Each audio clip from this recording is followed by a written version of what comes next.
going on, all you heavy metal homesteaders? Jeremy from Bright Spring Homestead. It's a beautiful day. The chickens are clucking, the cows are mooing, the windmills are making windmill sounds. Today we are going to be moving this fence over here for the in-ground garden. Move you over here so you can probably see it better. So this fence over here, we're basically just going to invert it and move the corner of the fence over yonder, because we're going to be putting in this in-ground garden, and just be a lot easier, I think. Plus we can keep the cows out of the garden, so that's good.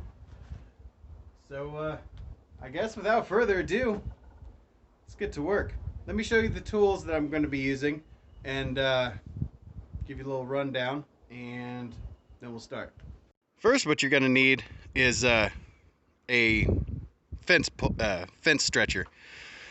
It's good for mending broken fence and pulling chain, and it's a very, very handy tool to have. You'll see it in action, I'm sure.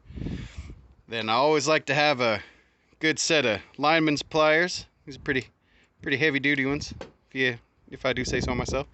Some fence pliers, a bag of 1-inch fence staples, pretty hardcore.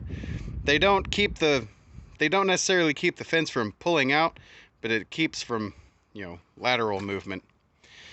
We've got a bag of T-post clips for the wire, and piece de resistance is my homemade T-post puller.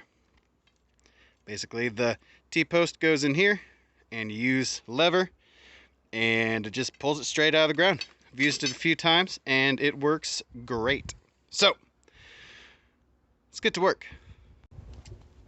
So the first thing we're going to do is we're going to take all the pre-existing T-post clips off, and I guess you could reuse them, but some of them are kind of rusted, and I think I'm just going to go with the new ones.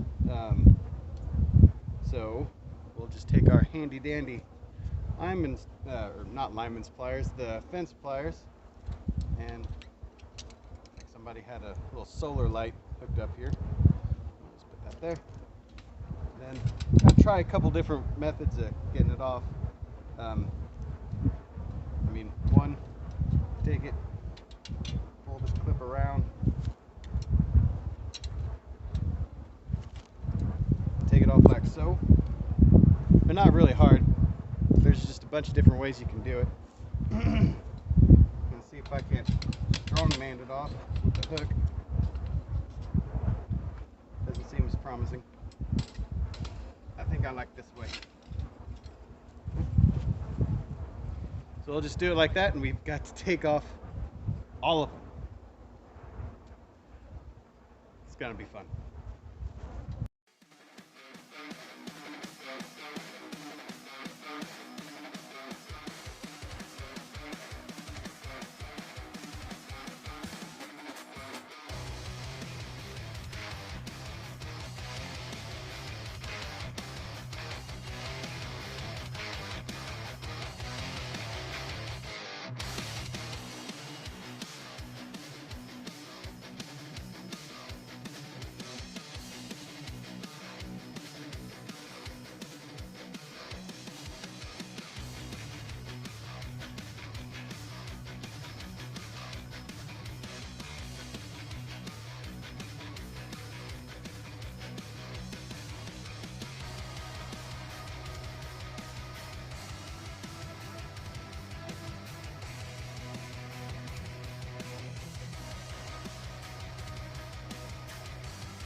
All right, got this side done. Now we've got to do the other side. There's 7 over here, 6 over there. I'm not going to bother you with doing that, so I'm gonna get that done, and we will commence pulling the T-posts. Alright, so basically what we're gonna do with this manual T-post remover is I got a flat board that I'm gonna put on the ground, a shorter board that I'm going to put on top of this board, put my T-post puller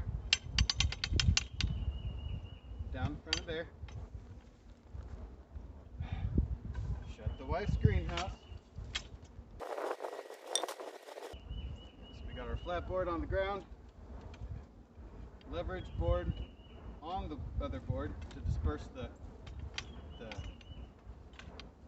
pressure. It doesn't just dig into the ground. We'll use our post hole digger or thingy to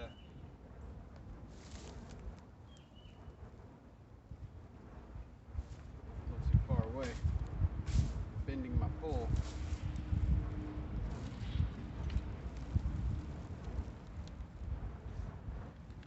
Down.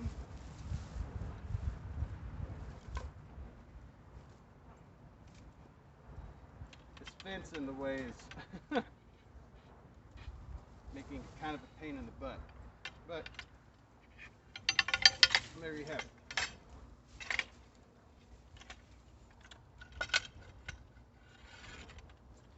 And I have the tractor, and I could pull these out with the tractor with the front loader, but getting off and on and running the tractor and using all that gas, it's just quicker and easier to use your handy dandy puller. We'll go to the next one, do the next one. Now I want to show you another handy dandy way of pulling T-posts if you don't have a puller or a tractor, but you do have a post driver. Basically, it's the same concept as the lever action, but what you're going to do, you're going to set it underneath one of these ribs and pull the post itself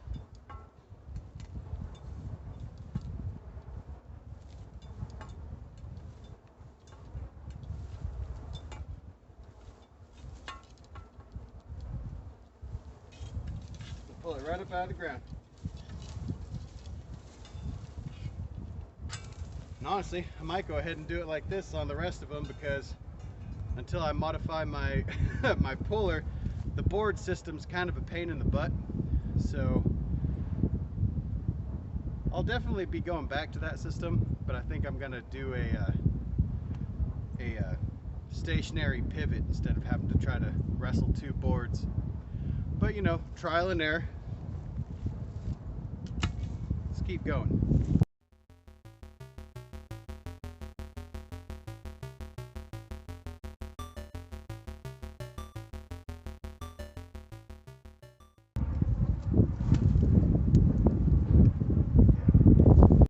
All right, got this side done. Now we're gonna go to the other side, pull all those with the post driver method. So as you can see, it's a lot quicker than my than my puller. But once I get the get that stationary pivot, it'll be badass. So all right, let's keep working.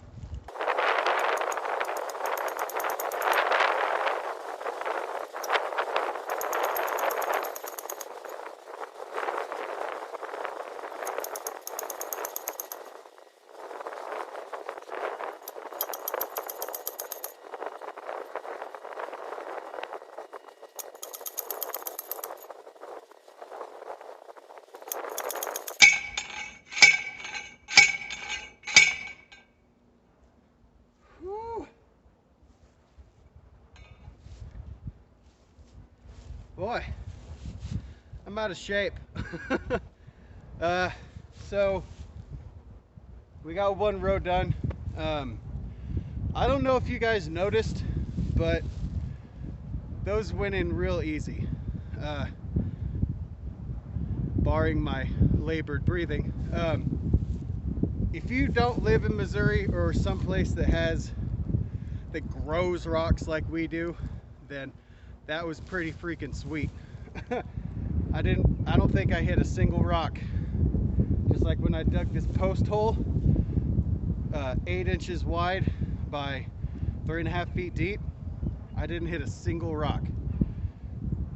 To some of you out there that don't know, that's kind of a big deal around these parts. Missouri grows rocks. I'm sure we're not the only place that grows rocks, so anybody out there that their ground grows rocks, that was pretty sweet. I'm pretty excited. Hopefully the next row goes just as good. So we won't find out until we start, right? So here we go. And that, my friends, is the way the cookie crumbles. It's looking pretty good. Some of these old fence posts are pretty curvy, but if I really want to replace them, I can do it at a later date. Renew, reuse, recycle. That's my motto.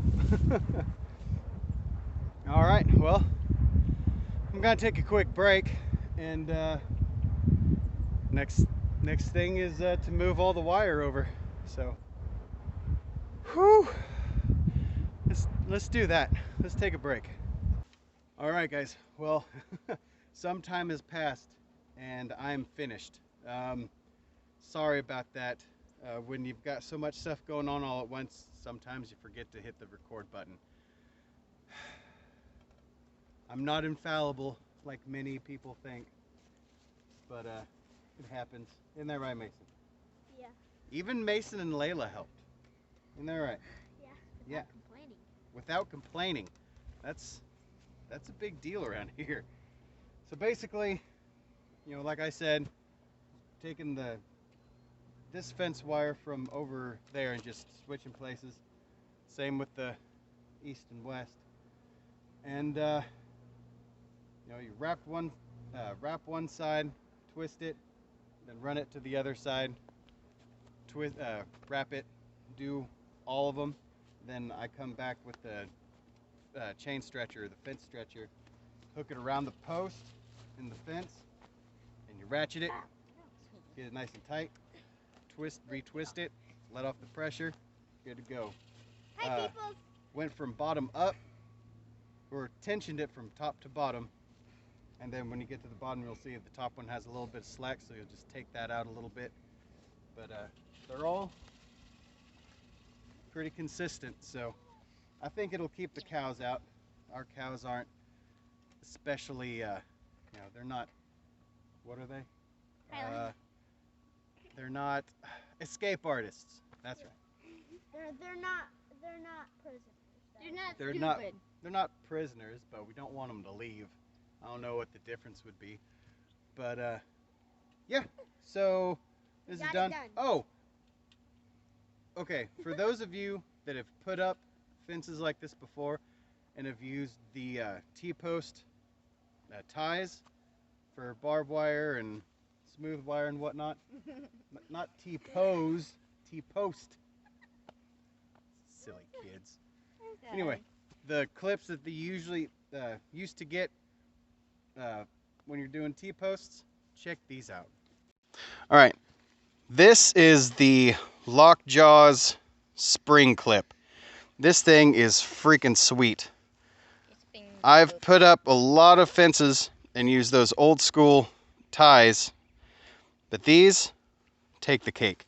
It's a spring metal, and you just hook it around one side, wrap it around, clip it over on the other side. Boom, you done. Takes 2 seconds. No, well, like to put one around it only takes like 2 seconds. Yeah, we did all of these in like 5 minutes. I had her unwrapping them, unhooking, untangling them. Mason was the primer. He would hold the untangled clips, and I'd be the clipper. I'd clip them in. Yeah, you just grab them, put them around here. You put them right here, and then you would try and hold this, and whenever you put it in, hold and try and hook it around here, It might be hard, like stretching to here for some of you. It's a big cow patty. My dad. Is it hard for you, Mason? No, yeah. Well, yeah. 9. You're only 9. Pointy. We need to get your hand muscles up. Get nice and strong. All right, so that is the fence, the fencing.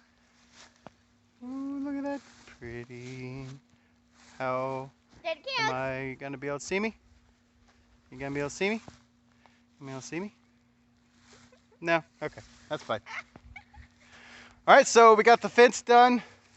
Had the kids out here to help with the last like 20 minutes of We it. were at school. Yeah, Don't blame us. isn't that convenient? Oh, it's school. We can't help you do stuff on the farm.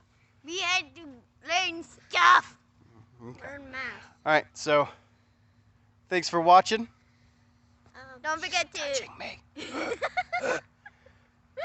So you guys want to do it? Don't forget to subscribe, And like comment, and share. and hit the notification bell so you don't miss out on anything. Make sure to click all.